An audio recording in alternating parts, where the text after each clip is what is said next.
Hello guys, हा माझा first vlog आहे. हळदी कुंकानिमित्त ठेवलं तर तुम्ही बघू शकता की कसं मी मार्केटमध्ये जाऊन फुलं वगैरे सगळं घेऊन आले. घरी आल्यानंतर नॉर्मल डेकोरेशन केलं. बायकांना वाण म्हणून मी पर्स घेऊन आले होते. तर आता घरातला थोडाफार पसारा उरकला. तसंही मी जाताना सगळं उरकूनच गेले होते. नेहमीप्रमाणे आपलं स्वामींचा दिवा लावला, हात जोडला आणि त्यांना बोलले असंच लक्ष असू द्या माझ्याकडे. गाईज तुम्ही बघू शकता मी कशी रेडी झाले. नॉर्मल गेटअप घेतलं आहे. कमेंट करून नक्की कळवा मी कशी रेडी झाले.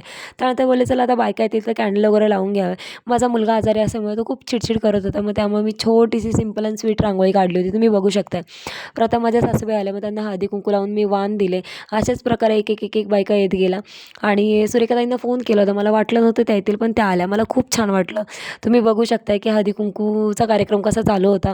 नॉर्मल बायकांच्या गप्पा रंगल्या. त्यानंतर मग एक एक एक एक बायका येत गेला. तुम्ही बघू शकता की कसा हळदी कुंकू लावून प्रत्येकाला वाण देत होते मी. त्यानंतर हळदी कुंकानिमित्त मी मसाले दूध ठेवले होते, मग ते बायकांना दिले. कसा वाटला माझा ब्लॉग? असा छोटासा ब्लॉग होता. नक्की कळवा मला कसा वाटला. नेक्स्ट ब्लॉग लवकरात लवकर येईल आणि हा ब्लॉग कसा वाटला कमेंट करून नक्की कळवा. शेअर करा, लाईक करा, सबस्क्राईब करा. नवीन ब्लॉग लवकर लवकर येईल.